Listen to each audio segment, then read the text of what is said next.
is this Zen master is making a huge deal about how we shouldn't separate, winnow the rice. So separate the grains. We shouldn't discriminate what we eat, right? And so the first question that comes to mind is why would he say something so extreme? Like, you could split my head into 7 pieces, but don't separate out the rice. You could kill me, but don't separate out the rice. And one idea is that, like, eating is a very intimate activity. Like, when I first started thinking about what's kind of the most intimate thing, I thought sex, probably. So sex, you're sharing another person, you're very, very close, but actually that person, there's still quite a lot more separation between you and that person than there is you and what you just ate. When you eat, it goes into your body, you digest it. That has a huge impact on what you think, how you feel.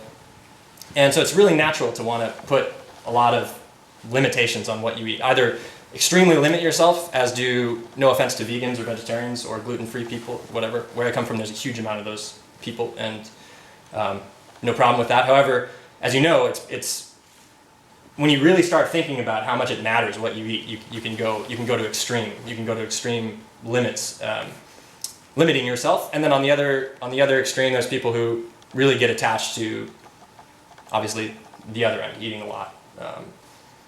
Wanting to eat more and more of something. But both are kind of the same thing. You're sort of becoming fanatical about either limiting or indulging. Even if you go even further, like this morning we did this Daisai Garapuku chant.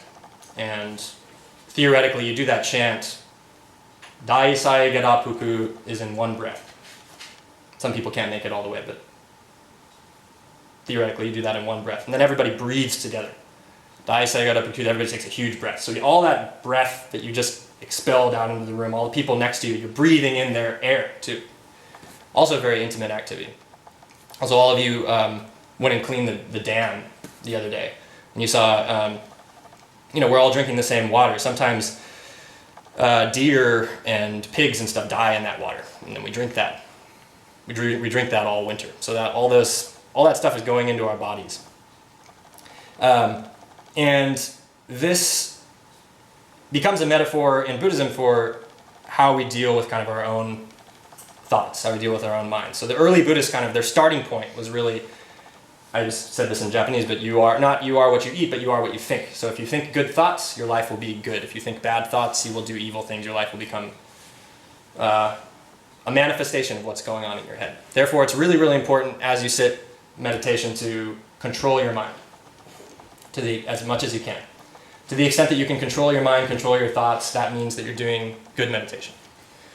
And this was really the starting point for Buddhism. So that was kind of the main thrust of the early people. And then naturally, I think there was kind of a big reaction to that, or at least an emphasis on the other side, which is just as kind of fanatical vegans can become super limited in their ability to interact in the world, interact with other people. If you go over to somebody's house and you just can't eat anything that they're offering to you, it's not necessarily a life or death situation, but it does cut you off from a lot of possible interactions. It cuts you off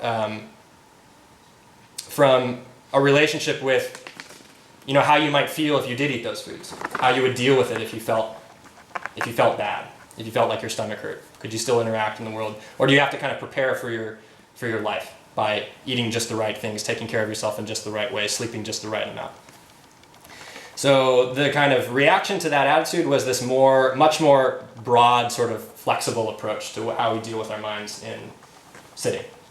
And that movement is called the Mahayana versus Theravada, or old school, new school, or the Mahayana really means great vehicle, and Hinayana means, in English you'd say lesser vehicle, which sounds really pejorative to me, but actually those two groups were practicing at the same time. So it really was just a difference in emphasis.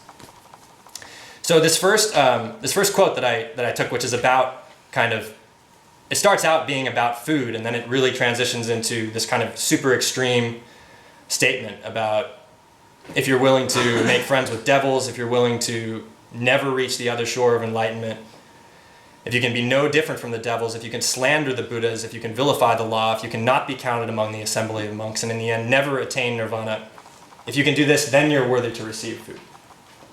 So it's a super, similar to what the Zen master is saying in this chapter, it's a super extreme statement You should basically go all the way to the other end. Don't control your mind. If anything, you should get closer and closer with all the bad parts of yourself that you think this practice that we're doing is all about throwing away. I want to try and cover I'm realizing that I'm biting off way more than I can chew, trying to kind of introduce some of this stuff. But basically, the summary of this sutra, where this comes from, it's a later Buddhist sutra. The protagonist is a lay person, not a monk. He's a rich guy. He's married. He goes to brothels and talks to prostitutes, hangs out with them, maybe even sleeps with them, and he uses that as an expedient means to preach the dharma. And this guy, in the setting of this quote, is that he wants to preach to the Buddha and the Buddha's disciples. And the disciples, these represents kind of the early school of Buddhism.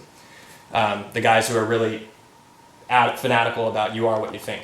So the Buddha and his disciples are out there in the forest somewhere and near this big city. And this layperson, Vimalakirti, the sutra, fakes that he's sick.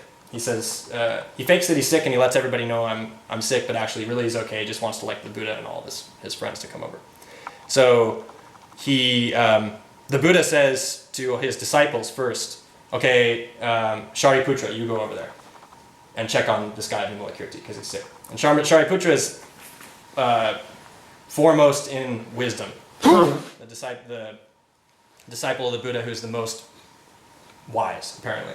But he actually gets made fun of a lot in these later sutras as being kind of representative of this old school of thought. And that's kind of the way it goes in this one too. And so he goes down the line, all of his disciples, and he says, you should go over there and check on this guy. And they all go, no, I don't want to do that because last time I ran into that guy, I talked to him about Buddhism and he just kicked my ass. He really, I didn't know what to say. He was just way, way beyond what I imagined. He's way, way higher level than me. And this guy, in this quote, Subhuti, is apparently the disciple who's knows the most about emptiness, knows the most about non-duality. So emptiness is kind of another big thrust of this later movement of Buddhism, right? That the positive way of saying it is that we all have Buddha nature, that we're all connected. We're all sharing in this kind of one essence. But the reason that we can say that is that on the negative side, everything is empty. There's no, I don't have a self, Fernanda doesn't have a self. We're connected to this kind of essence and we are the same in that connection. So Subhuti supposedly is the disciple of the Buddha that understands this the best. He's an old guy. Apparently when he was born, his parents died. His parents died, which is a big theme in Buddhism. From an early age, he saw this kind of impermanence, transience of life. His parents were dead. And apparently also he was born really rich, and then at the moment that he was born, all that money just disappeared. And then it came back later. So it's this kind of myth to say this guy really kind of understood this kind of free-flowing nature of reality. But even he says, no, I can't go over there and check on this guy because the last time I went over there, I was begging for food. And that's where this quote comes from. He says, you'll be worthy to receive food from me if you can look on all food as equal. In other words, you're too uptight. You need to loosen up about the way you're approaching your mind. That's what this is all about.